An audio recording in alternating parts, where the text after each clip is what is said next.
Hello, Salam, and welcome to the State of the Art Global Islamic Economy Report 2021 Singapore launch event. My name is Fateh Ali, the co-founder and CEO of CollabDeen.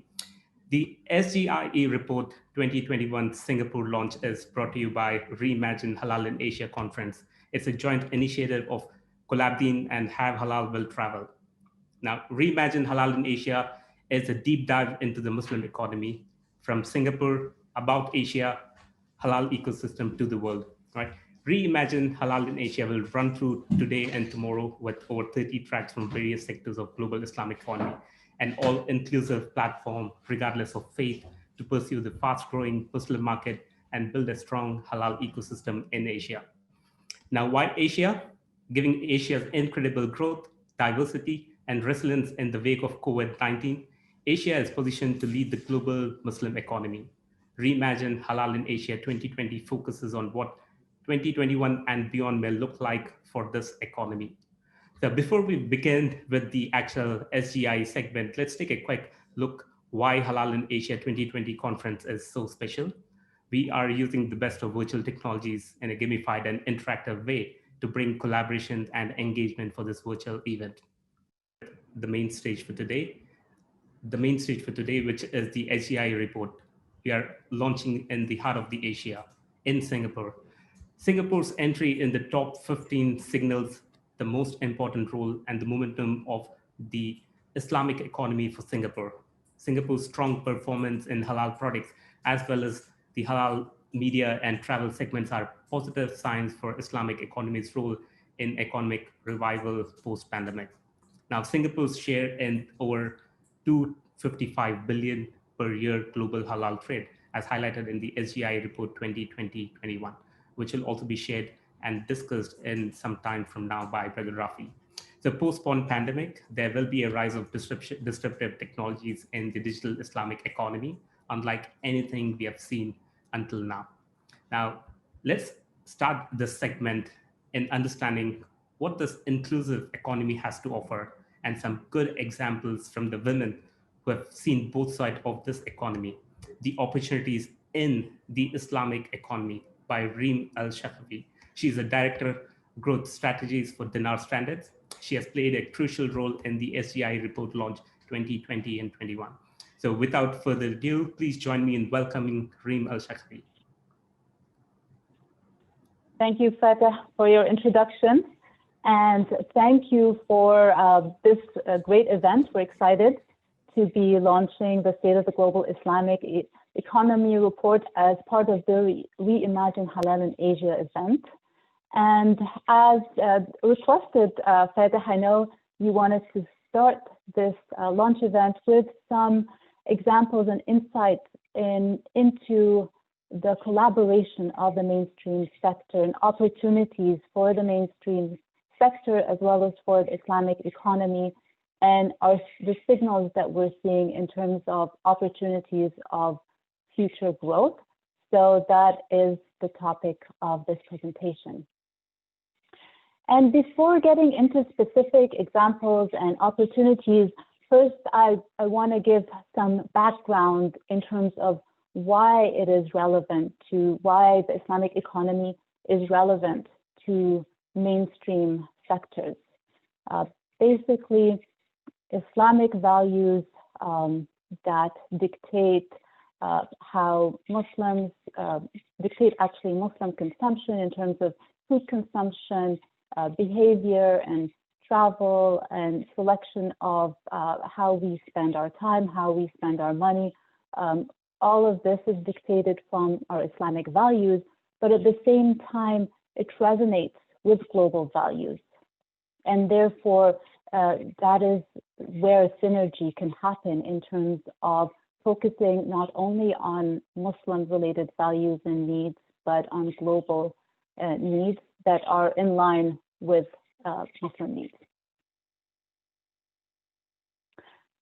And in terms of what is driving the Islamic economy in general, and we've seen the past few years a very large growth and speedy growth of the Islamic economy, and this is driven by several factors. Some of them are demand side drivers, such as, for example, the large Muslim population, large growing and young Muslim population. The fact that, as we mentioned, our faith-based values, they drive our lifestyle preferences. And also recently, digital connectivity, and especially now with the current pandemic crisis, we've seen innovations and digital connectivity becoming very much widespread in OIC countries as in all over the world. And in general, the global growth of ethical consumption as a general trend and demand. In terms of from the supply side, we are seeing government regulations, especially from OIC governments regulating the Islamic economy and providing laws and standards that govern the Islamic economy. We're seeing the growth of intra-OIC trade, and we're seeing participation of global brands, and I'll provide many examples of these, showing interest in the Islamic economy and seeing the potential of this market. And we're also seeing national strategies from many economies, such as, for example, Indonesia, Malaysia, the UAE, Saudi Arabia, and Nigeria, focusing on the Islamic economy and really helping elevate the Islamic economy. Now, in terms of specific drivers that are related to mainstream collaboration and that advanced mainstream collaboration, again, the growing Muslim population and the young demographic of the Muslim population, increasing spending power, and then nuanced demand.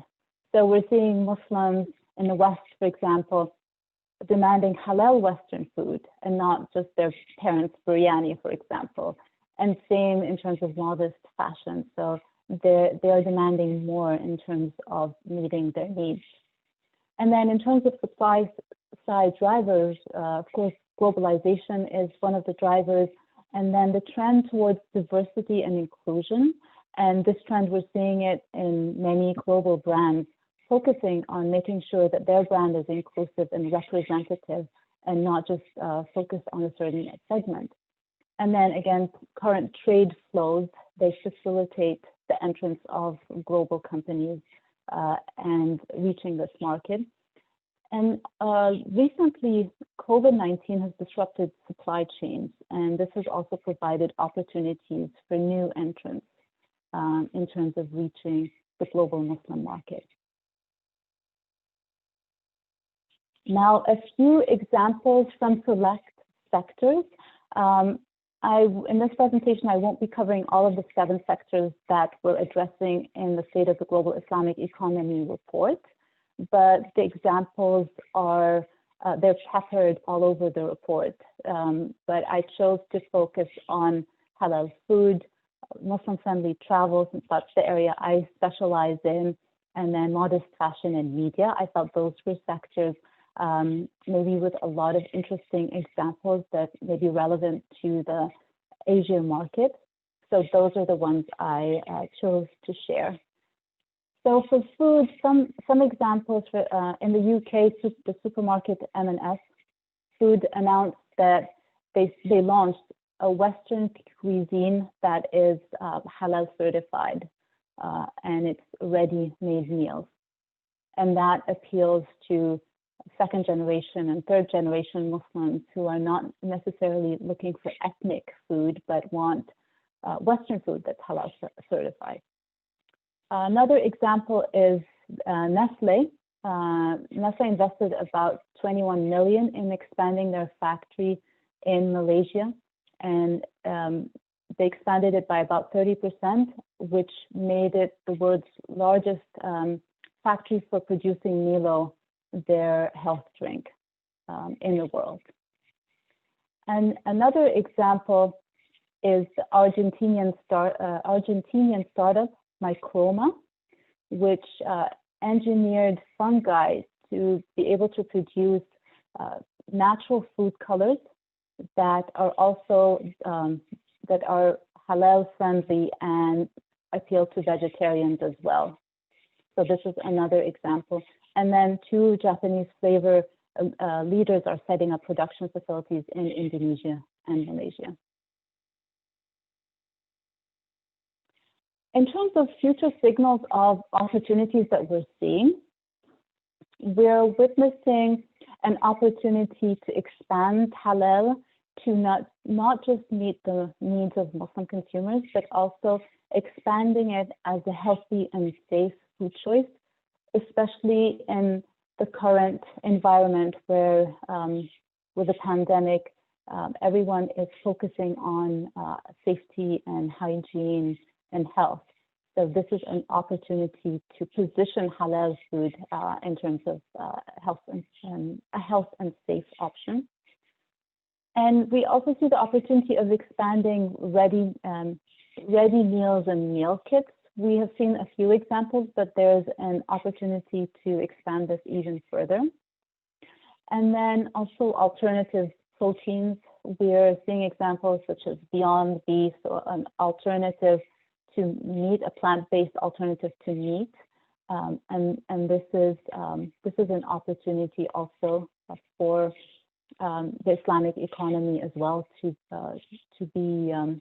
enter into. And then innovations in online grocery shopping, especially with the pandemic. People are now ordering more online, so there are opportunities to expand in terms of offerings and also in terms of delivery options. And then advanced automated manufacturing and logistics. And we're seeing a lot of, apart from food, we're seeing automation in the travel sector in terms of touchless travel, but also in food, we're seeing, for example, robotics and Internet of Things in terms of manufacturing, and then blockchain for traceability and ensuring safety and being able to track the origin of every single food item. So these are some of the trends that we're seeing for food. Now moving on to the travel sector, and in terms of some examples, so Traveloka, the Indonesia-based OTA, online travel agency, has raised $250 million this year in additional funding, even amid the current pandemic situation.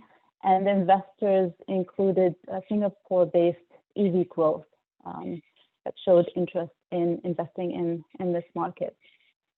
Another example from Taiwan, the Taiwan Adventist Hospital in Taipei was the first in the country to be halal certified, and it's part of the country's effort to boost medical tourism.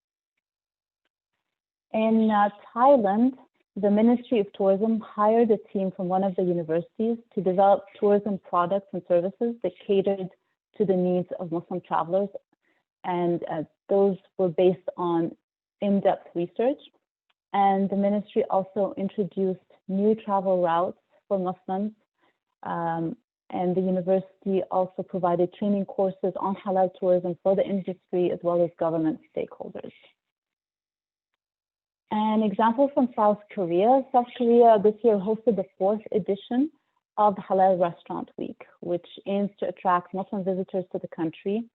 And a total of 152 Muslim-friendly restaurants and over 40 tourism sites and experiences participated in that event. Some of the future signals of opportunities for travel that we've tracked is, number one, is Muslim-friendly tourism corridors. So we're seeing a lot of countries form travel bubbles among countries in terms of for safety, so opening airways between countries. But we see a step further in terms of countries forming corridors that promote themselves as a joint destination that attract the same target market and market themselves as one destination with unique themes that they share that they can offer. So we see that as an opportunity. Another opportunity is focusing on social impact and sustainability. And I think it became clear during the pandemic when travel was at a standstill how it benefited the environment, and it benefited marine life, and people, it brought this to people's attention. And also what was brought to people's attention is that locals who depended on tourism were affected. So another, in terms of social impact, it's not only about the environment, but also about how we're benefiting the locals, how they are benefiting from tourism. And another trend is travel technology, and especially including artificial intelligence. And so we're seeing attempts by OTAs, online travel agencies, to incorporate artificial intelligence and machine learning to provide offerings that are more tailored to their clients. And also we're seeing advances in touchless travel. Also, and this has been happening very fast because of the pandemic. Things that were slated for the next 10 years are happening quickly because of needs for touchless travel in general. And then another opportunity is broadening business models. So many of the travel companies were, I dare say all of them were drastically affected by the pandemic, and they've realized that they need to broaden their offerings and perhaps they provide services that cater to the local people as well. So for example, some hotels are providing, during the pandemic, provided laundry services, for example, and restaurants provided ready-made meals or groceries in order to continue some form of revenue during the travel standstill. Now, in terms of modest fashion, a few examples that that stood out and I wanted to share, and there's so many in the report, and those are just a few that I selected. So Nike launched its Victory Swim modest wear collection for professional athletes, and Speedo launched also a full body suit as part of its autumn winter collection. So this is one example. And then another example is hijab brand Duck collaborated with Disney for the second time on its Frozen 2 hijab collection with, and the product sold out online within an hour after it went live. And then we're seeing around the world modest fashion shows becoming so much more common. We're seeing it in the Western world as well. So here I'm in the US, Miami has seen modest fashion shows, and there's one planned for Los Angeles, and there's the Muslim Fashion Week in Amsterdam as well. So those are some examples. So in terms of opportunities, future opportunities, so mainstream fashion brands, they can increase their brand inclusivity. So as I mentioned, we're seeing a lot in terms of the trend towards being inclusive. And even like I'm seeing commercials from Gap, for example, showing hijabi teens, for example, and other brands. So inclusivity has become very important. So this is an opportunity to address modest fashion needs. And also there's an opportunity to address underserved segments and niche segments within the modest fashion sector. So those, for example, under 25, that's one segment that's not focused on by many companies. And then there's an opportunity to increase focus on e-commerce, especially during this time when people are becoming more used to ordering online. So there's an opportunity to focus on that. And then there are opportunities for modest fashion companies in the West to enter OIC markets, especially with supportive national strategies from countries like Indonesia as others. So those are some of the opportunities that we've highlighted. Now, in terms of media and recreation, I also selected just a few examples from the report. So the U.S.'s Marvel Studios is set to release a superhero TV series, Miss Marvel, on Disney Plus, and it's featuring Miss Marvel is actually a Pakistani American Muslim teen, and that'll be the first Muslim on-screen superhero for Marvel, and it's also planning to release a video game around that theme. And another example from the BBC is Islamic, and that's a sketch exploring the lives of two Muslim comedians in modern Britain. And another example that shows globalization and interest of Western productions, or Western companies in general in OIC-based or Muslim media is that Netflix bought 6 award-winning short films from Saudi Arabia called The Six Windows in the Desert, and it'll make those available in 160 countries. In terms of signals of opportunities for the media and recreation, Islamic themed media and recreation sector, we see an opportunity for global themed streaming platforms like Netflix. There are a few examples, but they're more the focus on local or regional content. There's also an opportunity for Muslim-themed TV series and feature films that appeal to an international audience, and also Islamic-themed gaming and virtual reality apps. And there's a lot of need for values-driven content for children. And while there are a few examples, but there is still a need. So these are the opportunities that we've identified for the Islamic-themed media and recreation sector. And you'll find in the report many more examples. Those are a few that I chose to share. And if you wish to reach out to me, I've provided my email address here. And looking forward to answering questions later on. I'll pass this on to Fatah. Thank you, Fatah. Thank you, Reem, for this beautiful, beautiful presentation. It's been a pleasure listening to you, what you had to share around this aspect. Now, let me pull up the next session, right? Now, opportunities with the ecosystem is rising, right? Showcasing collaborations and bridging the gaps for this Muslim economy. Now, where we are welcoming participants from all walks of life, come join and participate is what the notion and the tone is.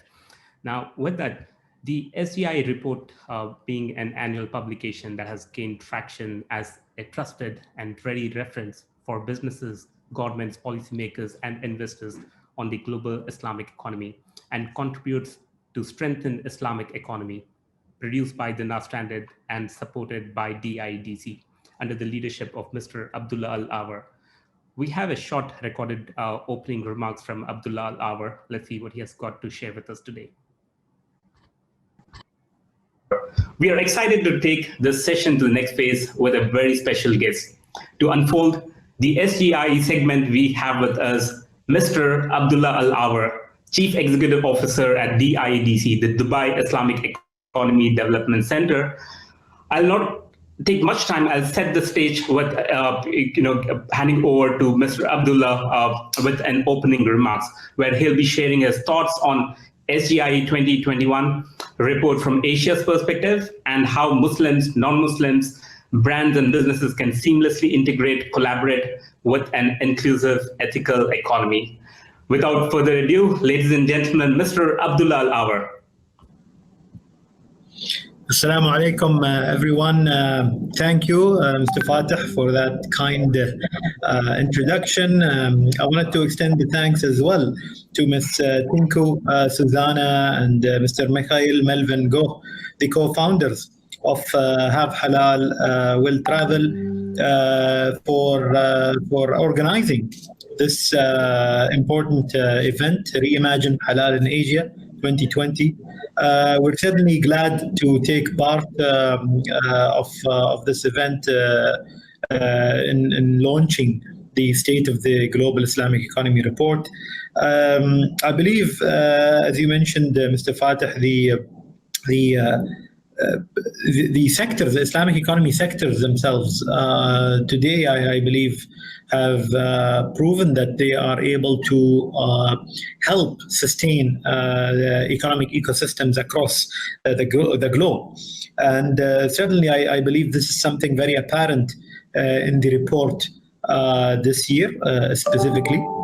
More importantly, I think from our perspective at the Dubai Islamic Economy Development Center, when we launched our vision back in 2013, the philosophy was always based on collaboration. From that perspective, I think looking at the sectors, looking at the growth opportunities, but more importantly, looking at the ties that already are well established between the UAE and East Asia, it makes a lot of sense to collaborate in these sectors. Now, just scanning through the indicator for the Islamic economy, there is no surprise that we see a lot of East Asian nations featured there. Singapore as well, of course, in the top 15.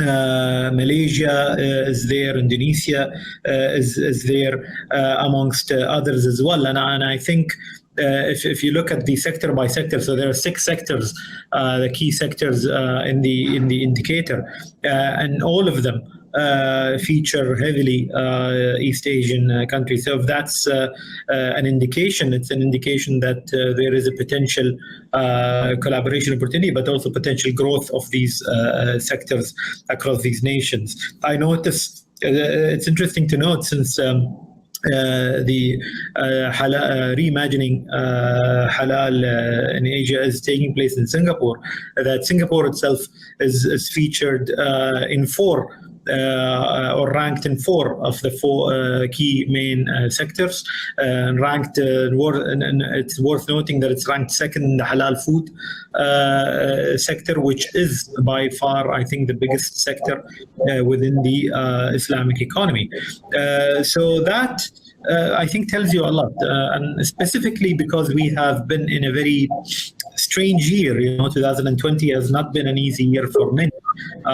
It's been a year that has caused us to actually embrace even technology much faster. Today is a perfect example. We're participating virtually, but we're still able to connect, with each other. And similarly, with the Islamic economy and the sectors of Islamic economy, I believe some sectors are well equipped to help the recovery post-COVID-19.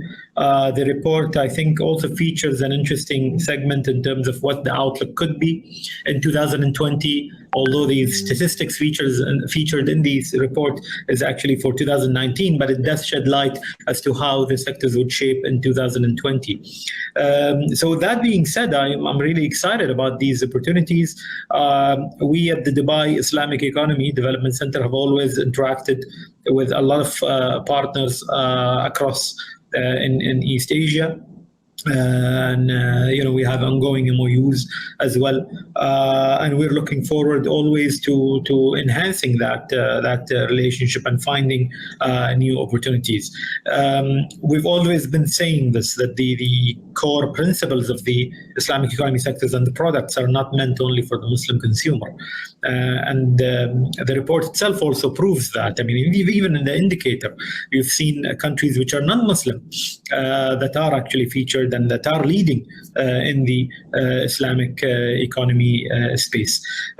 So I'll just stop there, but I wanted to share these thoughts with you all. And again, I wanted to thank Have Halal Will Travel and CollabDeen for organizing this event. Thank you so much, Mr. Abdullah Lauer. I have one question that you can, kind of address. It's been asked by a lot of people. Where do you see in next 5 years this ecosystem is heading, and what are the new initiatives that's coming up from your perspective in Asia? Well, I believe going forward, I think it will become more and more important that we highlight how the Islamic economy sectors are actually contributing to the sustainability agenda, and I think that will become even more and more visible in the next years. I do believe as well that certain sectors like halal food will solve and will answer a lot of questions out there in terms of the recovery path post COVID-19. Food security, for example, has been a critical question for our part of the world, and I think with the expertise that East Asian countries have in this space, it will certainly make a lot of sense, to collaborate on that area. So it's interesting to see how the next 5 years will shape up. I personally see halal food becoming more and more important, especially in the next 2 to 3 years, and growing significantly. But the new, I would say, the emerging sectors such as media, recreation, and modest fashion also can play a major role going forward. Pharmaceutical, the halal pharmaceutical sector as well, given the fact of the challenges that have been faced in 2020. So these are, in my opinion, a lot of opportunity areas between East Asia and our part of the world.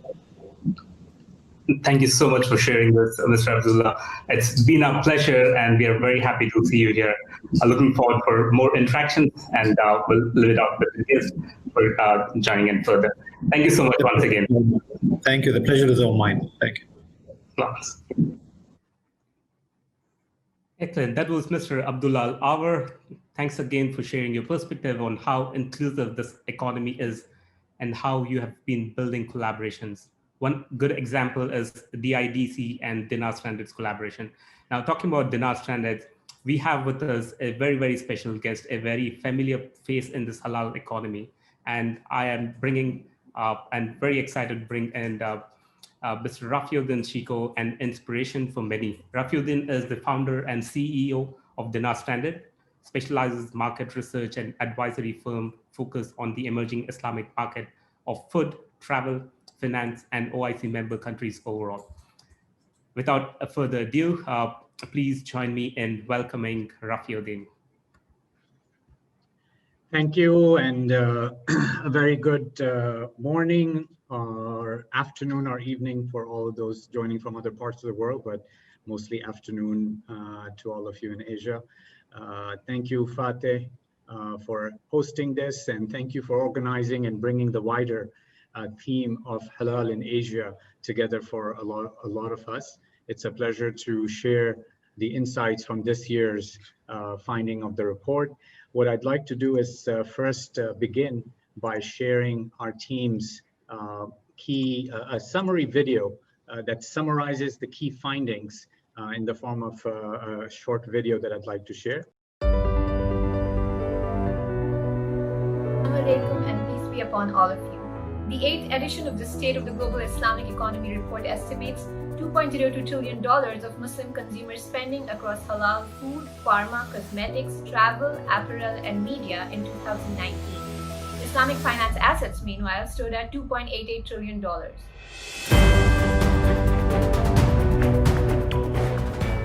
the wake of the COVID-19 pandemic, the report forecasts an 8% drop in global Muslim spending in 2020, with the travel sector being hit the worst and halal food faring the best. Spending is forecasted to rebound and reach $2.3 trillion in 2024.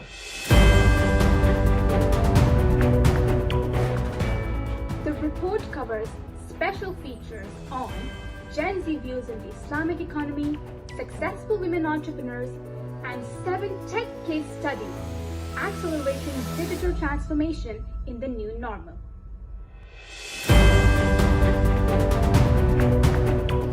The report's country benchmarking tool, the SGIE indicator, ranks the most developed Islamic economy ecosystems. Malaysia, Saudi Arabia, the UAE, and Indonesia lead the rankings among the 81 countries covered this year. Investments in the Islamic economy totaled $11.8 billion in 2019-20, a decline of 13% over the previous period. At 54%, over half of total investments were in halal products, while Islamic finance drew another 42%.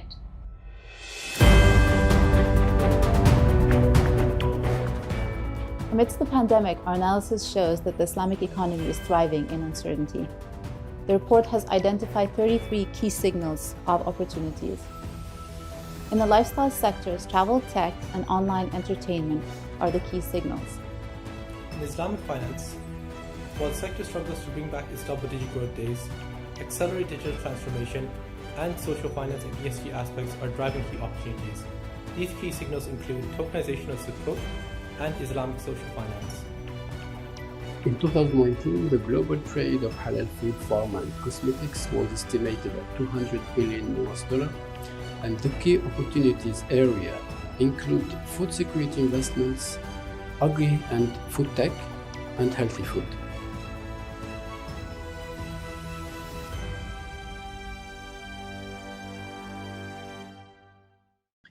Thank you very much. With that introduction video, I'd like to now share with you the key insights from the report this year, building on my colleague Reem Shafaki, who had shared some of the findings as well. Please allow me to share screen again. I'm sure we have some curated insights and data points from Asia's perspective to hear from you. Absolutely. So the report this year has the theme of thriving in uncertainty. We cover a global perspective and analyze the year's finding. And as Fateh, you have said rightly, I'll be sharing some of the perspective vis-a-vis specifically Singapore and Southeast Asia. But before I begin, on behalf of the 16-member team that had worked on this report, I'd like to thank all of the supporters and participants in the development of this 8th edition of the analysis of global economy. As you've heard already from Mr. Abdullah Lawar, the support that DIDC has been providing to this work, as well as our partnership with Salam Gateway, which is our exclusive distribution platform for this report. We're also grateful to our design team led by Gold Studio and others who have helped produce a more interactive experience this year. And finally, for our hosts today, CollabDeen and Have Halal Will Travel, especially as part of this wider Halal in Asia event. So a very warm appreciation to our partners. I'd also like to acknowledge the global strategic partners and sponsors who have helped support the report this year, leading with IFANCA, which is one of the leading private halal certification bodies out of the US, CIMB Islamic out of Malaysia, MDEC, which is a digital economy center out of entity or agency out of Malaysia, UNHCR, the refugee body of the United Nations, Refinitiv, a Islamic financial data provider, Duo Pharma, a pharma company out of Malaysia, and Linkaja, a major e-money platform out of Indonesia. And this year, all of them have provided their perspectives and have special contributions in the report, sharing their views. I'd like to also acknowledge the 12 plus locations, in fact 14 as of now, where we're launching the report, providing the context. The importance of sharing this is to show the growing importance of Islamic economy across the world, not just in Asia, but as Reem highlighted, all the different players from all parts of the world. I will just summarize for you, for some of you who may be curious about our methodology and approach. It's an important aspect to understand how we produce the insights so that you can find it credible and reliable. For the past 8 years, as you all may know, we've been producing this report. And so Dinar Standard, which has been specializing in researching the Islamic economy globally, we have our collective 12 years plus of research and analysis that we bring to bear. We also this year, as we do every year, interviewed, and this year in particular, over 52 industry professionals across all sectors to provide their perspectives. The Islamic finance data has been provided by Refinitiv.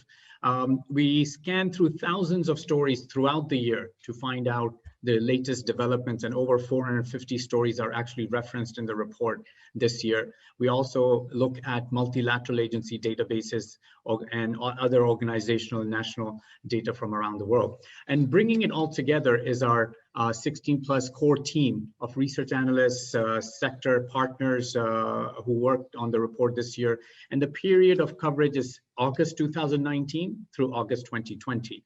And we leverage our original frameworks and analysis and sizing the market in coming up with the country benchmarking and the investment analysis and signals of opportunities. So the report is structured as an overarching summary of the year, beginning with providing you with an overview of how Islamic economy is faring at a driver level, what is driving it. This year, obviously, we're looking at COVID-19 impact, the indicator, investments, and as you saw in the video, special features on women entrepreneurs, Gen Z. Each of the 7 sectors are broken down, providing the developments through the years, signals of opportunities, and strategic considerations for investors, governments, and businesses distinctly, as well as the given the importance of digital transformation, a variety of technology case studies are also covered.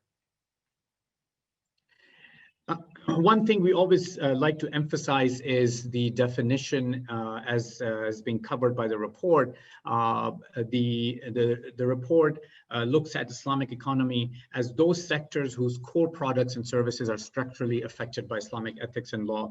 And hence we have the following 7 sectors and their estimate this year.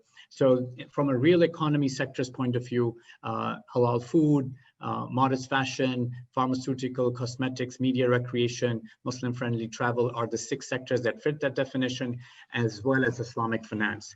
And this year, the report estimates, as you heard, $2.02 trillion in consumer spending by the estimated 1.9 billion Muslims across the 6 real economy sectors in 2019, as well as the $2.88 trillion of Islamic finance assets. And overarchingly, the big question this year was what has been and what will be the impact of COVID-19. We certainly have assessed that this year, or through the end of 2020, a negative 8.1% impact on the 6 real economy sectors in terms of consumer spending, and looking for it to bounce back towards the end of 2021 and regain and land towards a 5-year CAGR of about 3.1%, reaching $2.4 trillion in spending by 2024. You can see in this box down here, our pre-COVID projection, growth projection versus post-COVID. So 3.1% is their 5-year projection now versus 6.2% that was pre-COVID. The sectors that have been most affected, obvious one being travel, tourism, we see a 70% drop in spending, and then followed by pharmaceuticals, cosmetics, 6.9% negative. But the least affected has been food. And this is the projection just for 2020. And in the report, we go deep into each sector. As Mr. Abdullah Lawar also highlighted, the tool that we have in the report for countries to benchmark in terms of how developed is their ecosystem to support the growth or development of Islamic economy is what this indicator is based on. I wanted to emphasize a lot of time, we get a lot of questions on methodology, and again, the report methodology section details this out. 2 things I wanted to emphasize. Number one, it's a composite index of 49 metrics that looks at these six sector categories and then ranks countries relative to their size. So one of the key methodology points of this indicator is countries are ranked in terms of how developed is their ecosystem across these 6 sectors relative to their size. And the second point is it's weighted heavily towards Islamic finance. This year, about 56% of the weight of the indicator is Islamic finance, about 24% is halal food, and then the others. And this is based on the relative size of these sectors. So a country performing strongly in Islamic finance has a huge weight when it comes up to the overall aggregate ranking. And hence you see Malaysia leading the ranking, certainly on the basis of their strength on the Islamic finance ecosystem, as well as the other sectors as well, food, travel, so forth. This year we see Saudi Arabia that has moved up to the second ranking, showing the big focus of Vision 2030 that they have and the developments that are going on with the focus on halal economy as well. UAE continues to be in a top 3 with its leadership as a strong ecosystem. And followed by this year, we also see Indonesia further moving up the ranking. So within the neighborhood of Southeast Asia, we see Malaysia and Indonesia certainly continuing to strengthen their leadership in this ecosystem. We'll talk about Singapore in a bit.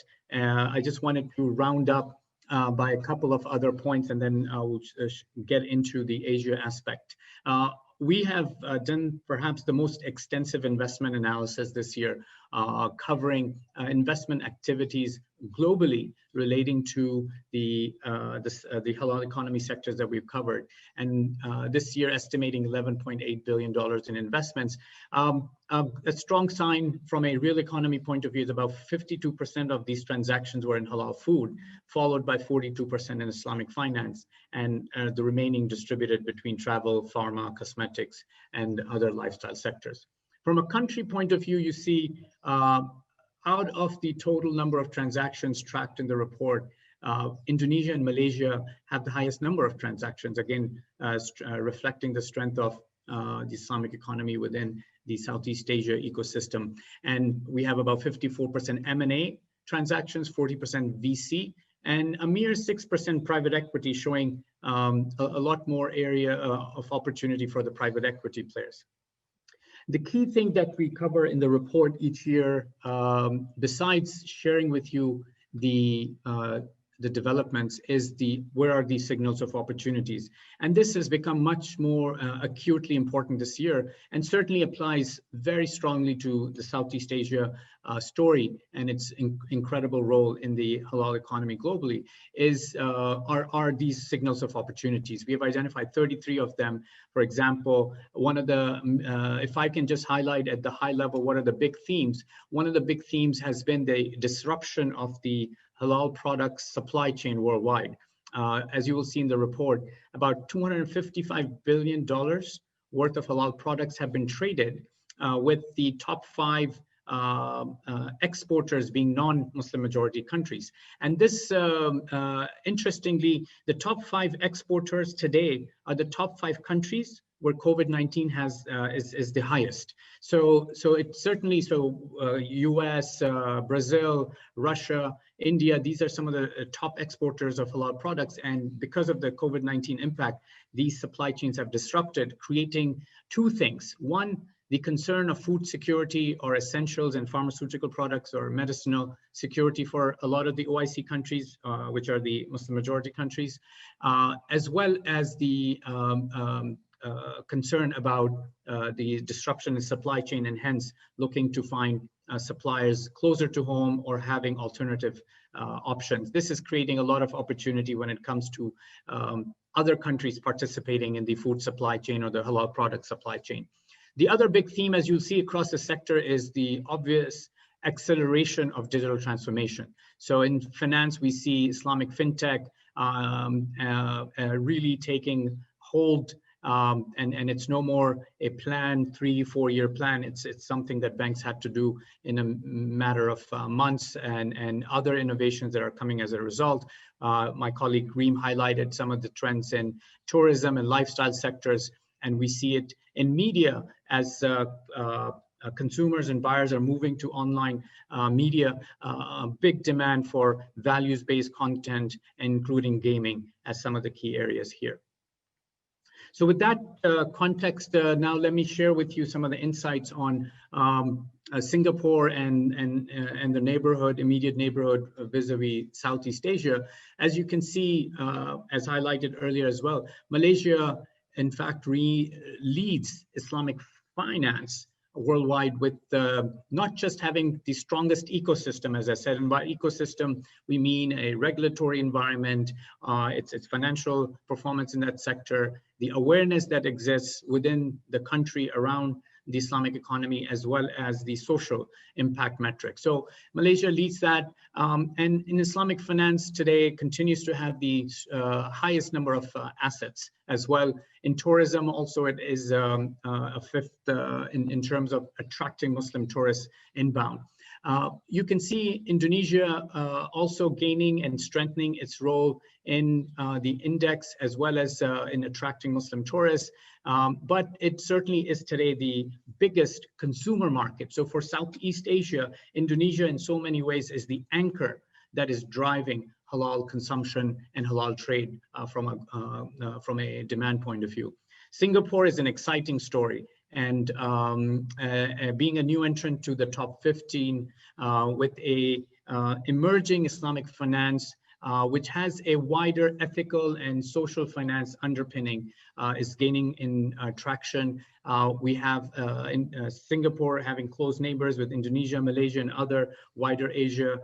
Tourism market is seeing as performing well when it comes to inbound tourism of Muslims, and even its domestic halal economy is also of a significant about $7 billion, which is significant for the size of the country. And other success stories or exciting stories across Southeast Asia, Brunei, Thailand, South Korea, and Philippines. In particular, we highlight the story of Thailand this year, which is really emerging has emerged as a very strong player in the Islamic economy across all sectors, including, interestingly, Islamic finance, and also having a healthy domestic spend on halal products. When we look at the indicator, as Mr. Abdullah Lawar had highlighted, also Singapore specifically has performed quite well on halal food side. And as I mentioned, from the methodology point of view, it doesn't necessarily mean Singapore is the biggest exporter. However, even exports of halal products, especially because of re-export, Singapore being a major re-export hub, as well as its other ecosystem components of the indicator, meaning the regulatory environment for halal food, the awareness that exists within Singapore, as well as a social element, it's made it to be number 2, which is something that is quite impressive for a non-OIC country in the ranking, as well as pharmaceutical cosmetics, again, on the heels of a strong ecosystem, regulatory ecosystem awareness, and some of their re-exports, media, recreation, and also travel. So we certainly see Asian countries, specifically Southeast Asian countries, to play a central role in driving the next generation of the growth of halal economy.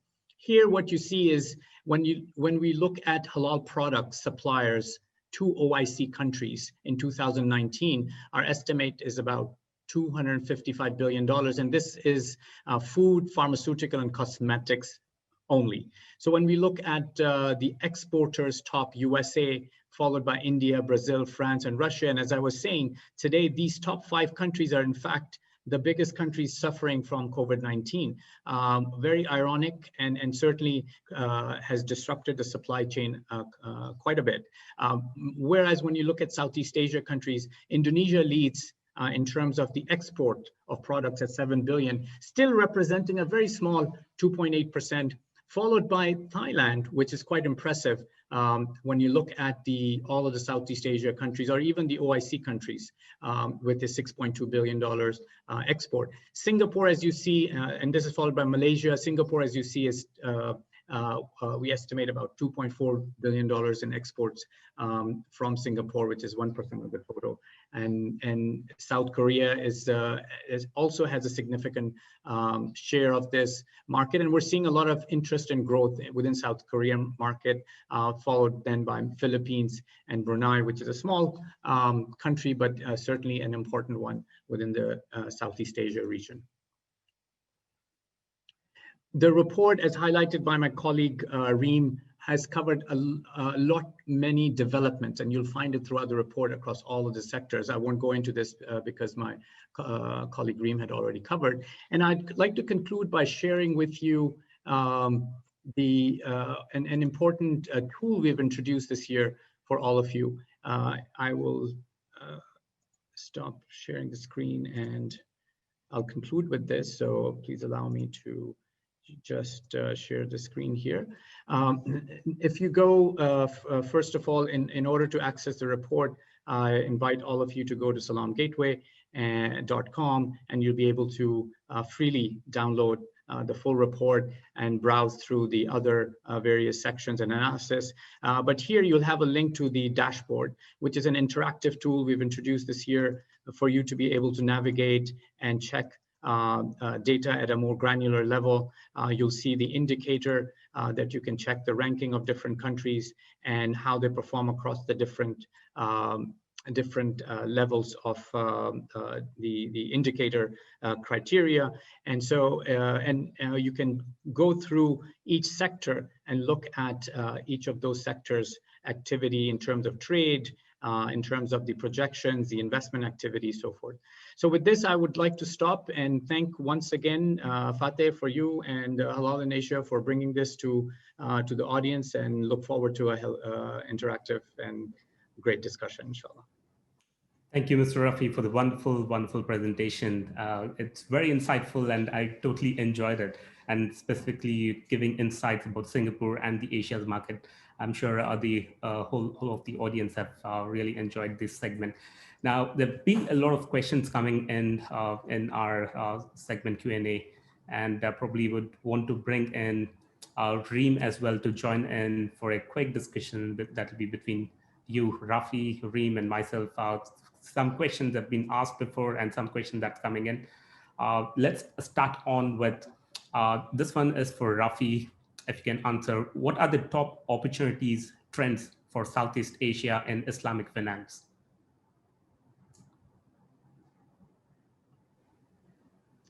Sure. As highlighted in the report, Southeast Asia has been at the heart of the development of Islamic finance for a while now. And Malaysia's ecosystem has certainly been the anchor with its regulatory infrastructure, with its developing segments of Islamic finance from capital markets, of course, Sukuks being the driving segment that has really taken Islamic finance to its global interest. Today, we have Sukuk issuances happening across the world, anchored by and listed in Malaysia, and increasingly growingly across the ecosystem in Southeast Asia. If we move beyond, Islamic funds is a growing area of Islamic finance. We have insurance, we have wealth management, we have capital markets in general, where corporates are also engaged in beyond Sukuk issuances. So when we look at the main areas of Islamic finance, today the two big areas of development opportunities that are happening globally and certainly anchored from Southeast Asia. One is the digital transformation, the tremendous development of fintech aspects of financial services, and how fintech is addressing the stagnation that we have been seeing. As you know, Fateh, Islamic finance had been experiencing double-digit growth for the past 20 years, and so, but that double digits is now down quite a bit. And when we look at a country as big as Indonesia, its penetration is still below 10%. I know they are now pushed to really revive that, and in some ways they do have Islamic finance beyond the current stated less than 10% in Indonesia. But fintech is a big opportunity to be able to bring financial inclusion. The OIC countries or Muslim countries, again, Indonesia being a big part of it, financial inclusion is a big challenge. And so fintech is providing, and particularly Islamic fintech, is providing a solution. The case study of Linkaja in the report highlights how at a national level, there's a big push towards bringing a national level payment gateway and making it accessible to all. So accessibility and financial inclusion using Islamic fintech is a big area. We also see in general digital transformation, as you know, with the generational shift. And we have a very young population in Southeast Asia as well. And so our young generation Z that we've profiled also, or the millennials and the ones before, which is where I am, are all striving and driving, and especially the younger generation, towards digital transformation. So I don't want to take too much time, but again, the report highlights, but the two big ones being digital opportunity, Islamic fintech, and Islamic social finance, which I didn't mention too much, but I'm sure I'll touch on it in a bit later. Sure, thanks. That's pretty interesting insight. Now I'll give you a quick break and jump on to Reem, a question which you mentioned, Reem, in your presentation about broadening business model as one of the opportunities for travel companies to hedge against the future threats. So can you provide an additional example that are especially relevant to the Southeast Asia market? Yes, absolutely. So we've all seen that tourism has come to a standstill because of the COVID-19 crisis. And companies were scrambling, and they were looking into being innovative and offering, addressing different audiences, addressing different target markets, maybe their local markets, or being creative in what they offer. So, and really focusing on what people were mainly doing while they were confined to their homes. So they were consuming media content, they were gaming, and they were learning, and they were eating. So a few examples. This is from Air Canada. They launched a free at-home streaming service for their loyalty program members. And this is a service that can very easily be converted to a paid service, especially that they already have the inventory. And an example from Indonesia is Gojek, which is the rideshare company. They launched a video streaming service, GoPlay, and that's kind of an additional service offering that is very much in line with what people are looking for at this time. And then other examples are from Airbnb and Viator, for example, and other tour and activities companies. They started offering virtual experiences with local hosts and guides, both paid as well as free options. From the Muslim-friendly travel sector, there's an example from the UK, Halal Travel Guide. It's a UK-based travel agency. They began offering online tours to Bosnia with local guides. And that was their way of supporting their local partners and family businesses. And it also helped create a revenue stream for the company during this time. Other options are, for example, travel transportation companies can start focusing on logistics and transporting goods, for example. And for example, Careem, the ride-sharing service, shifted its focus from passenger transport to food delivery, because everyone was ordering food online and having it delivered. So this is another, and one other example, and this is the last I'll share, is that travel companies can incorporate retail products as part of their offerings. And one example is Malaysia Airlines partnered with 360, a travel retail company, to enhance its e-commerce store and really focused on its offerings and integrated it with its frequent flyer program. And that was another way of generating new income streams. Sounds good. This is pretty interesting. We are running short of time. Probably a last question to Rafi. Singapore is among the top 15 on the indicator for the first time. What prompted the improvements in Singapore's position? This could be very interesting for a lot of people watching this today. Thailand also made significant movements, right? What can non-Muslim countries in Southeast Asia further do to improve their share of halal economy? Thank you, Fateh. Singapore, as highlighted in the presentation, is a significant player when it comes to halal food exports and trade, being a regional hub for trade. So similar to UAE, in fact, which is a major trade hub, may not be a significant manufacturing base like US or Brazil, but certainly for halal products, it is a major base when it comes to trade, and that has had a big role in its making up on the ranking.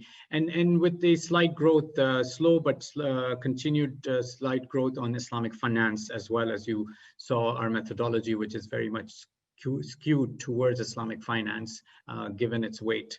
There continues to be improvement on the Islamic finance ecosystem in Singapore, but really it's the product side, the food, pharma, cosmetics, and the other sector, as highlighted, media, recreation, and then these three, the halal products and media, recreation. We see a lot of digital startups. I mean, you guys are CollabDeen and others are examples of the innovative media solutions that are coming out in the Islamic economy space. So I think the opportunity for Singapore in particular is to leverage its innovative ecosystem in bringing innovation across Asia as well as the wider halal ecosystem. I think we see when we look at a lot of investment activity, usually there are a lot of investment firms based out of Singapore that are investing across Southeast Asia markets, and halal economy is an area of focus. So from major investment agencies to VCs, so forth. So